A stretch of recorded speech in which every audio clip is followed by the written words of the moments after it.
We are spending several weeks on an overview of the storyline of the Bible, the story of God. And we've said that to best understand each of the individual parts of the Bible, we should know where the parts fit into the overall story, the main storyline.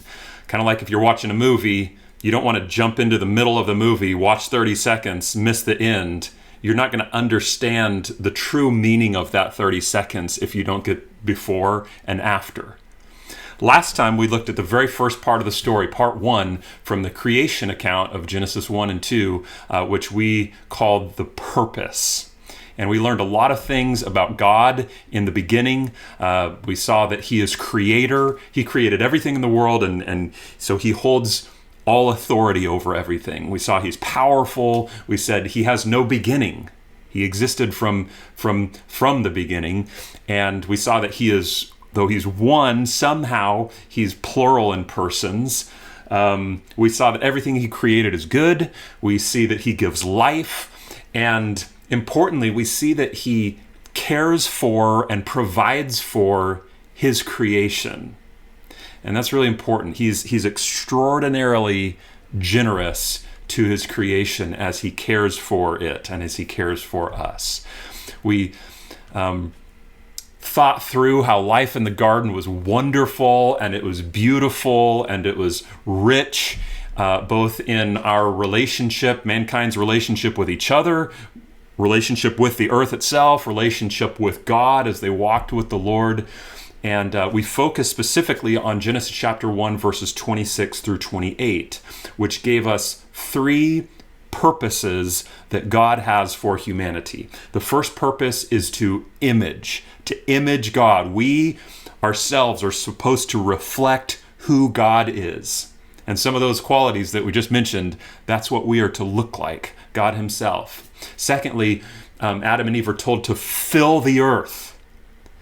And so they're supposed to take the image of God that they are and spread it all around the earth through procreation, we have to assume at this point. So it is like living statues, we said, that communicate God all around the earth, that He is the God over all creation. Thirdly, we saw that we are commanded to steward the earth, or to subdue and rule over creation.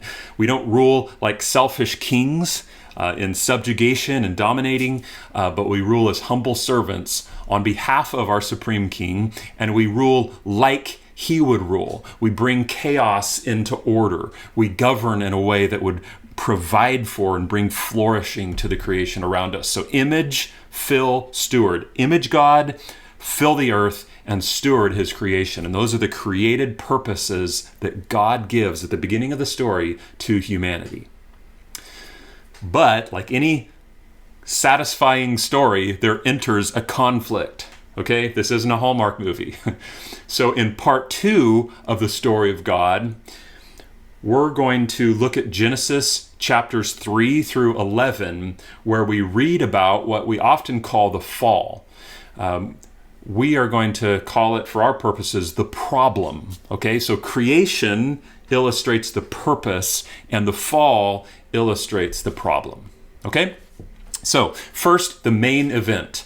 From last week, part 1, one of the things we ended with is chapter 2, verse 16 and 17, where it says, the Lord God commanded the man, Adam, saying, you may surely eat of any tree of the garden, right? I'm generously giving you everything to eat of and to enjoy, but of the tree of the knowledge of good and evil you shall not eat, for in the day that you eat of it, you shall surely die. Okay, and then jumping to Genesis chapter 3, starting in verse 1, says, now the serpent was more crafty than any other beast in the field that the Lord God had made. He said to the woman, did God actually say, you shall not eat of any tree of the garden? And then skipping to verse 6, so when the woman saw that the tree was good for food, and it was a delight to the eyes, and that the tree was desired to make one wise, she took of its fruit and ate. And she also gave some to her husband who was with her, and he ate. Quick question, who is that serpent? I think we all know the serpent is who the Bible also describes as Satan, or the devil, the deceiver, the accuser. We say the evil one, the father of lies, the Apostle John calls him. Was Satan? Was this serpent created? Well, yeah, just like all things, he was created. He was even created good because God saw all that he had made and it was very good. Later on in the story, we see some kind of vague passages that help us gather that Satan was a spiritual being who at some point rebelled against God, and his kind of role throughout the story is that he opposes God. God, who's good, he opposes him, so Satan's evil, and he wants to deceive people, and he's leading a rebellion, and so he's looking for subjects, and he starts here with the temptation of Adam and Eve to say, kind of, come join my team. Another little side note, was the tree of the knowledge of good and evil that they weren't supposed to eat from, was that created? Yes, it was created by God, and it was created good. Nothing God created was evil. Evil comes about by, I would say, a misstewardship of his good gifts. A misstewardship of what God has created is evil. I'll give you kind of an interesting example. There's a tree called the manchineal tree, or the tree of death. It's mainly on the Caribbean coast. And it looks, the fruit of it looks kind of like an apple. However, that apple is extremely poisonous. Okay? I'm not comparing this to the tree of the knowledge of good and evil. I'll tell you why I'm saying this. It's an extremely poisonous apple tree, we'll say, that actually exists. Well, why would God create something like that if it's poisonous? Well, that tree has other good uses that if it's stewarded properly, it's actually a very good thing. Those trees have very deep roots, and so they're used to protect the coastline, the Caribbean coastline, from erosion. They provide a wind barrier because they can't easily be knocked down by the wind, and so people can live closer to the ocean. The wood of the trees, when it's dried properly, is really strong and great for making furniture. Historically, the sap from the tree, also poisonous, was used as on arrow tips for hunting so that they could eat, right? So when stewarded well, that manchineal tree is actually good. When stewarded poorly, it is deathly, right? So in a similar way, but more spiritually speaking, the tree of the knowledge of good and evil, it had good use. It was pleasing to look at. Maybe it had other good purposes that we don't even know about, but God just said, just don't eat that one.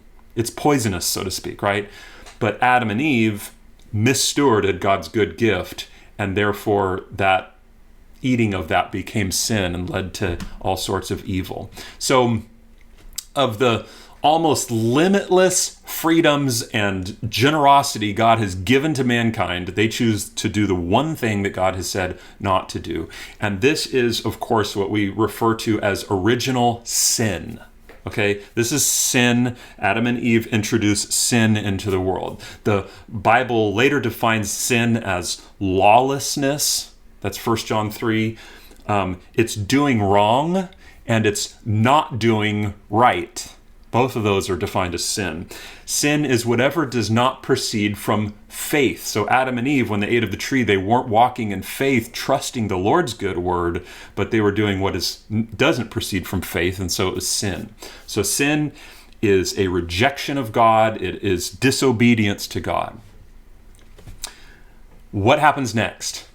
What does sin bring about? It brings about God's judgment, and I'm going to talk about that in kind of two main categories. The result of sin. One is pain in life, and one is death. Okay? Pain and death. Pain might involve suffering and difficulties and the things, frankly, that we don't like, that hurt us, and then death, kind of the final result, really, of pain, or the final end of pain. So I want you to see now what God does in Genesis chapter 3. He pronounces some judgments on Satan and on what's going to affect Eve and what's going to affect Adam. But I want you to see that they aren't arbitrary judgments. They actually correspond to God's created purposes for humanity. Okay, so these judgments correspond to image, fill, and rule. So think about that as I'm reading this passage. Genesis 3, verse 16. To the woman, he said, I will surely multiply your pain in childbearing. In pain you shall bring forth children. Your desire shall be contrary to your husband, and he shall rule over you. Verse 17, and to Adam he said, because you have listened to the voice of your wife, and have eaten of the tree of which I commanded you, you shall not eat of it. Cursed is the ground because of you. In pain you shall eat of it all the days of your life. Thorns and thistles it shall bring forth for you, and you shall eat the plants of the field. By the sweat of your face you shall eat bread, till you return to the ground, for out of it you are taken, for you are dust, and to dust you shall return. The judgments of God here as sin enters the world, first of all, pain in life. So look at what he says to Eve and consider how this relates to God's purposes for mankind. God had said, be fruitful and multiply and fill the earth. Now, pain through childbearing when you're trying to multiply, right? That comes, there's pain to carry out now the creation mandate or the purpose that he has of filling the earth. You see how those are related? Be fruitful, multiply, fill the earth. Now you're going to have pain in childbearing. Okay, look at what he says to Adam in verse 17. You're by the sweat of your face, there's going to be thorns and thistles in the earth. It's going to be hard to manage the earth. So how does that relate to the purposes that God has given to mankind? Remember, he said, God told Adam originally to subdue the earth and have dominion over creation. Well, now, guess what? That stewardship is going to come with pain. They're going to face thorns and thistles. The earth isn't going to produce and behave simply like it would have to begin with. So do you see how sin directly impacts humanity's ability to carry out our God-given purposes? What about image? Well, consider the physical death judgment. Returning to the dust, he tells Adam, is what's going to happen to humanity. That directly opposes the command to image God. It replaces the dynamic breath of life with physical death. So God gives life in his image, and sin brings death to that image. So death is I like to call it the anti-image. It's where man is kind of decreated back into the dust. Do you see that? God from the dust creates, breathes life, says, my image is in you. But what death does is it kills it and puts it back into the dust. It's the anti-image. Okay. Pain and death are what sin bring about. And we find very clearly that death begins, pain and death both, begin to permeate the rest of the story. Look at chapter 4, the very first child born, Cain, he kills the second child born, Abel. So there's death immediately as a result of sin entering the world. And you see Cain in that situation. He's actually not causing the multiplication of the image of God. He's literally and shockingly doing the exact opposite. God created life, and Cain is destroying life. You see that? And then if you look at chapter 5, it's not just a genealogy, though that might have been helpful to the ancient Israelites, but it's making a theological point, or some theological points. So just look at that. Let's say chapter 5, verse 5. Thus all the days that Adam lived were 930 years, and he died. Then verse 6, Seth lived 105 years. He fathered Enosh. Seth lived and fathered Enosh 807 years. He had other sons and daughters. Thus all the days of Seth were 912 years, and he died. When Enosh had lived 90 years, he fathered Canaan. Enosh lived after he fathered Canaan 850 years. Other sons and daughters. Thus all the days of Enosh were 905 years, and he died. And Canaan lived for this long, and Canaan died. And Mahalalel lived for this long, and he died. And Jared lived for this long, and unfortunately Jared died. And Enoch lived. So we have this pattern here where it's emphasizing God had said, the day that you eat of it, you will die, you will surely die. The serpent said, you're not going to die. They ate, And then in Genesis 5, we see, and he died, and he died, and he died, and he died, and he died, and he died. That's the result of sin. Sin, when it is fully grown, James says, brings forth death. Okay? So remember this. In this part of the story, we see the problem of sin, and the results of that are pain and death. And since this is our story, we too experience pain and death, even in our day and age, thousands of years later, as a result of sin. Okay? By the way, this lesson, there's not a lot of good news here, okay? We'll get into some better news in a couple lessons from now, but this is a little dark. Two other kind of main events that we see kind of further effects of the fall. First, the famous flood, Noah and the ark, right? Genesis chapter 6 through 9, to explain kind of the condition that mankind had devolved into. We read in Genesis 6:5, the Lord saw that the wickedness of man was great in the earth, and that, listen to this, every intention of the thoughts of mankind's heart was only evil continually. Wow. And then if you look at Genesis 6, verse 11, it says this, now the earth was corrupt in God's sight. That corrupt word is it is what it is. It means like ruined, or it was spoiled. Oftentimes, that word is translated in our English versions as destroyed. The earth was ruined, spoiled, destroyed in God's sight. What he had made had been spoiled. Listen, and the earth was filled with violence. What was it supposed to be filled with? God's life-giving image, but instead it's filled with violence and death. Verse 12 in chapter 6, and God saw the earth, and behold, it was corrupt, for all flesh had corrupted their way on the earth. Okay? So God, as we know, through a worldwide flood, he destroys everything that had the breath of life, except one man. He takes Noah and his family. Noah is described as a righteous man. He's blameless, and he saves Noah and his family on a boat, and he saves animals of every kind on that boat. You know the story. After the flood, in fact, turn to Genesis 9 if you have a Bible, and I want you to see if this reminds you of anything. Genesis 9, verse 1. Some people in our church on earlier this week said, I had never seen this before. Yep, it's pretty clear once you see it. Genesis 9, verse 1. This is right after the flood, okay? And God blessed Noah and his sons, and he said to them, be fruitful and multiply and fill the earth. The fear of you and the dread of you shall be upon every beast of the earth, and upon every bird of the heavens, upon everything that creeps on the ground, and all the fish of the sea. Into your hands they are delivered. And look at verse 6. Whoever sheds the blood of man, by man shall his blood be shed, for God made man in his own image. And you be fruitful and multiply, increase greatly on the earth, and multiply in it. Now this should feel like a little bit of a deja vu.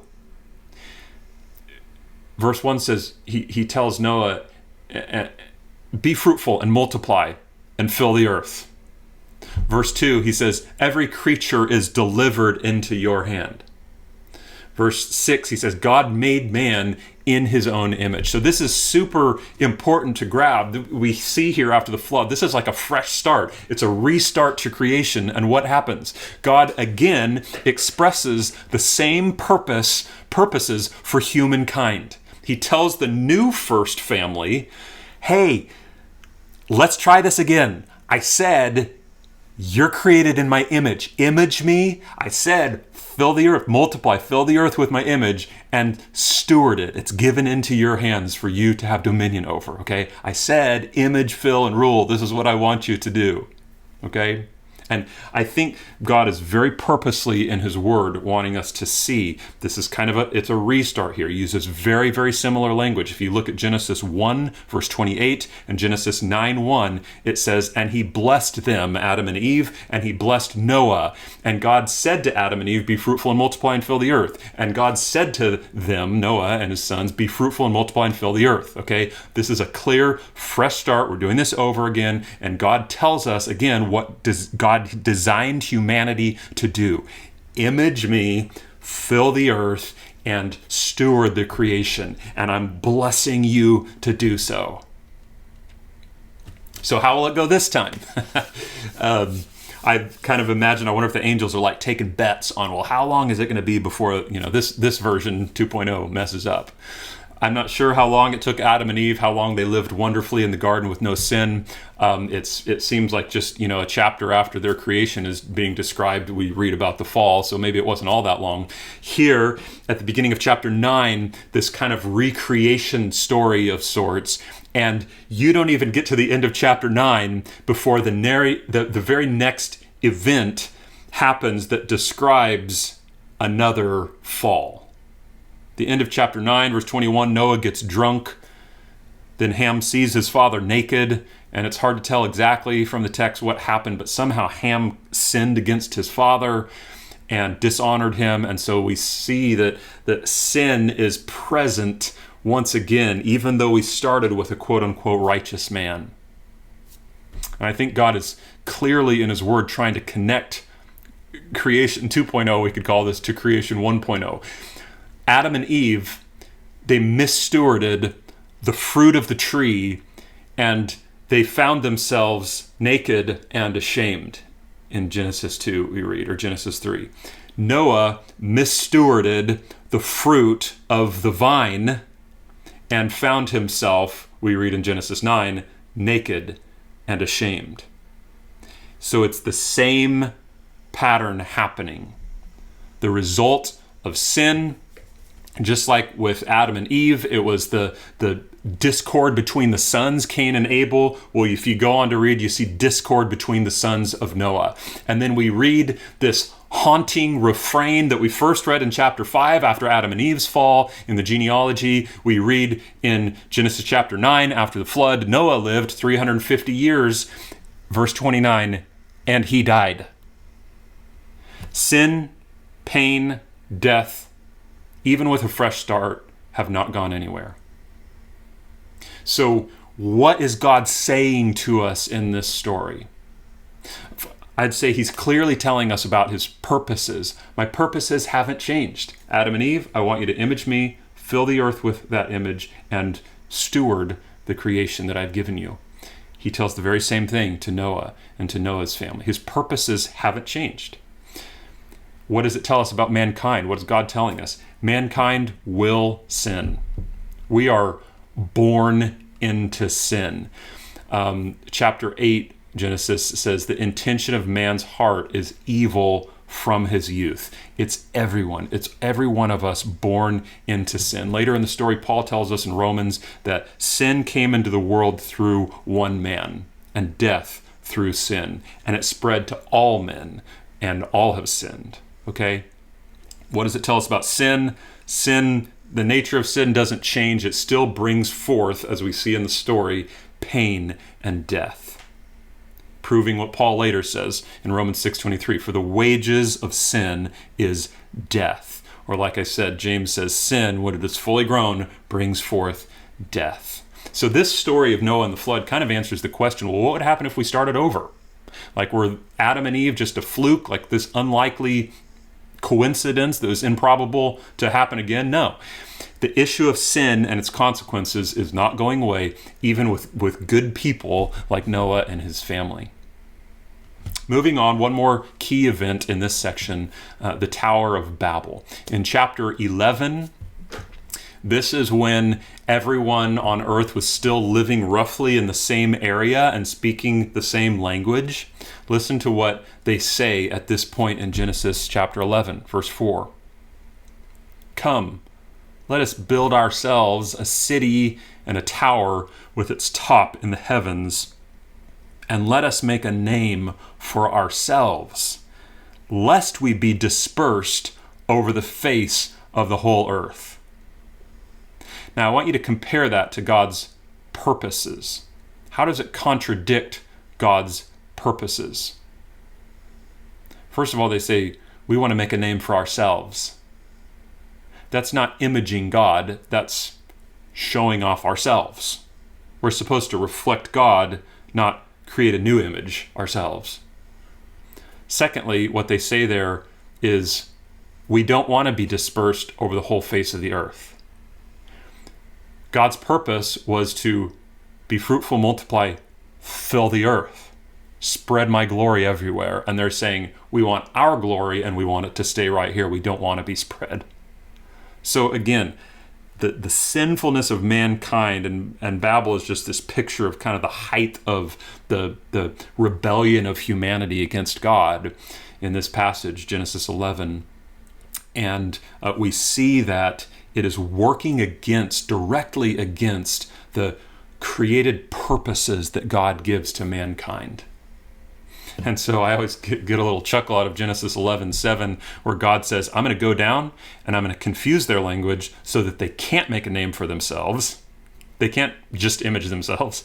And then in verse 9 he says, and from there the Lord dispersed them over the whole face of the earth. Okay, I told you to fill the earth. You don't seem to be wanting to do that, so I'm going to do it for you. And he spreads them out over all the earth.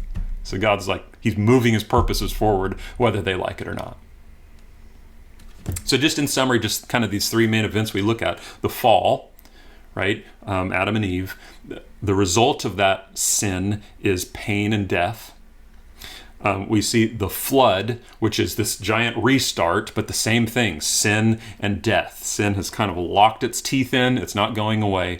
And then we see at the Tower of Babel, that shows just mankind blatantly fighting against the very purposes of God. It seems to be ingrained in us.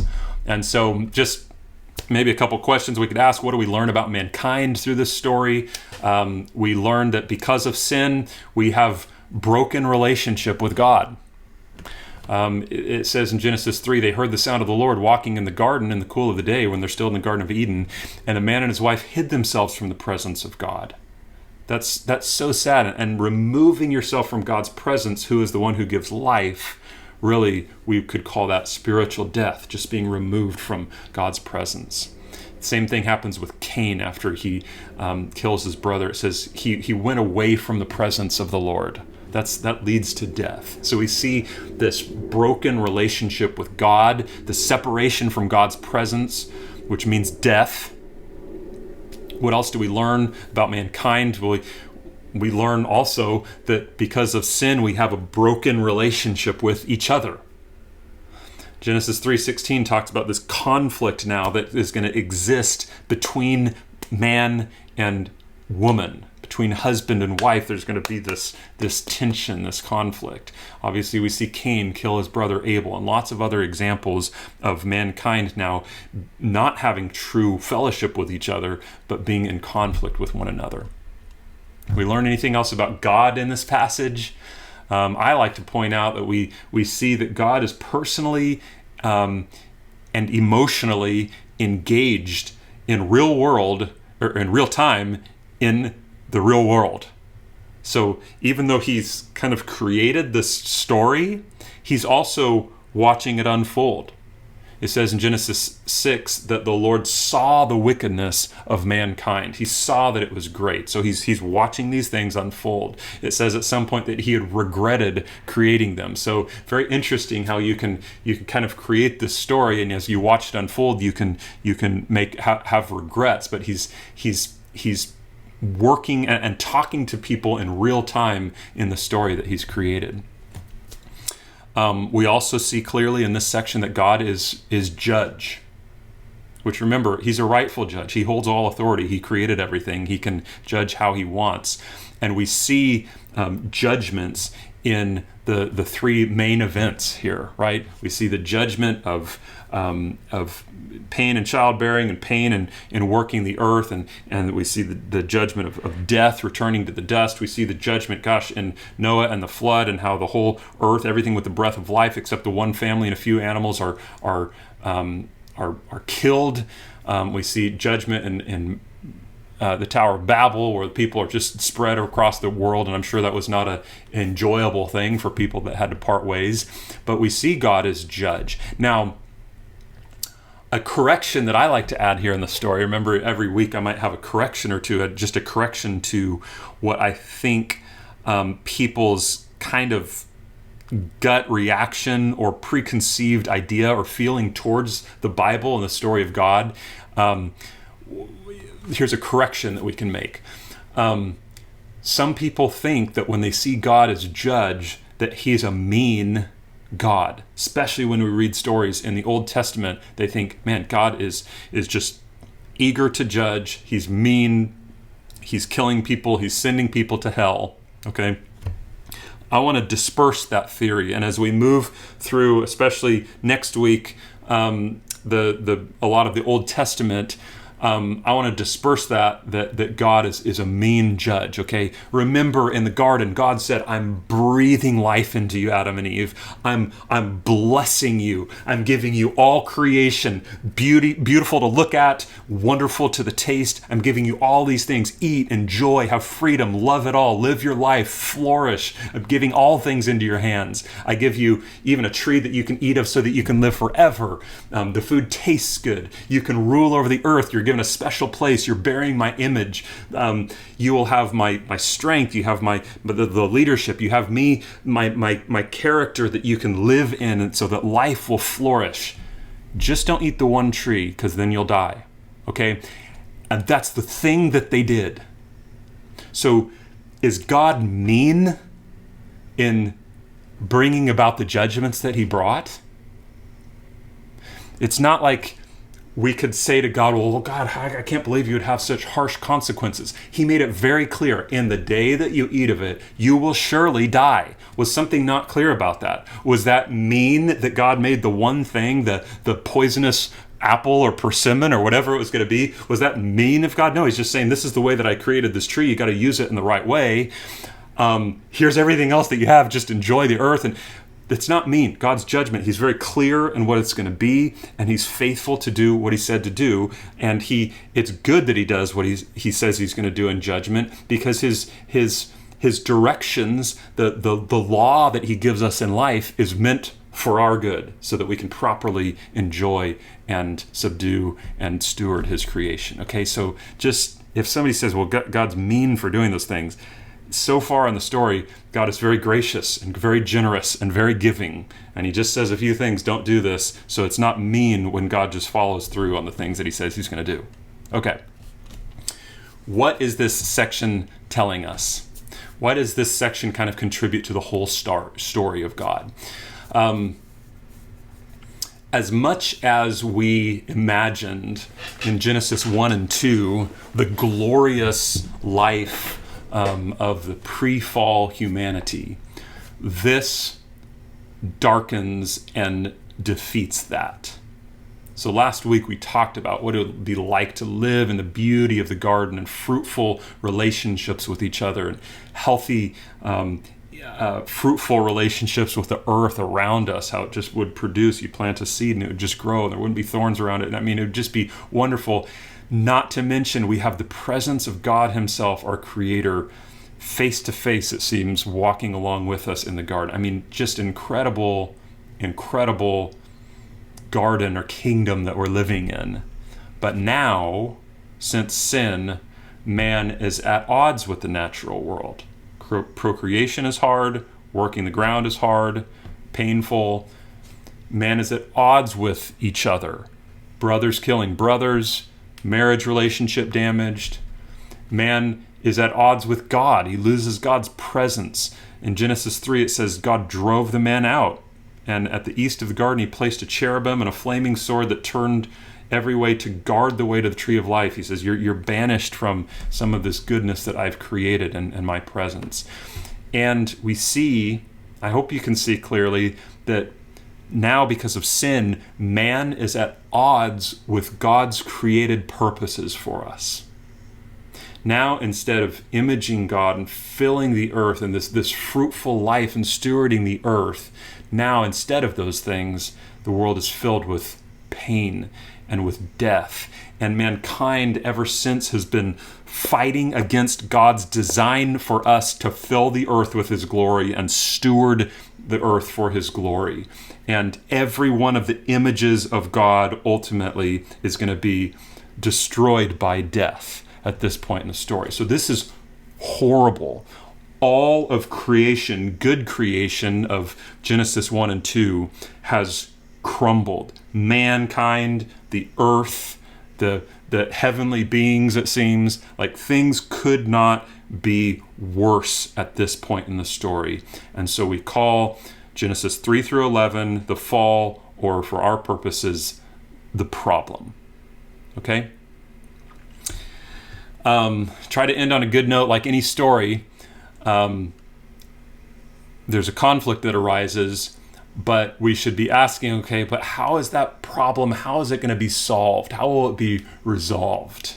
And this is a good question to ask, because remember, this isn't just a random story, it's actually our story. It's not just any random novel, but it's actually telling the truth about us. So as I said earlier, sin is still a problem that we face today. Sin is still, everyone still chooses evil over God's good. Everyone still now is struggling to live out their created purposes, and everyone is going to die. So this is very relevant for me to talk about with other people, because we are the everyone that the story is talking about. And it's beginning to answer, even in these first couple of parts, some of the existential questions that we have in conversation with other people. What is my purpose? Is anybody ever asking that question? Yes, all the time. What is my purpose? Right? And we can go to the beginning of the book here and find, not only in the garden, but even after the flood, the purpose still remains. Image God, fill the earth, and steward his creation. Another question that people are asking is, why is there pain? Why is there suffering? Why is there death? Why in our world do we have to deal with those things? And this tells us in part 2 of the story, the fall or the problem, it all stems from this idea of sin or rebellion against God, refusal to walk in the ways of God, turning against the good ways that God has given. That's what brings about suffering. That's what brings about pain. That's what brings about death, okay? So a lot of people, I think, see sin as kind of irrelevant or arbitrary, like God just says, okay, don't do these few things, you can do these things, don't do these things, you can do these things, but it's not arbitrary.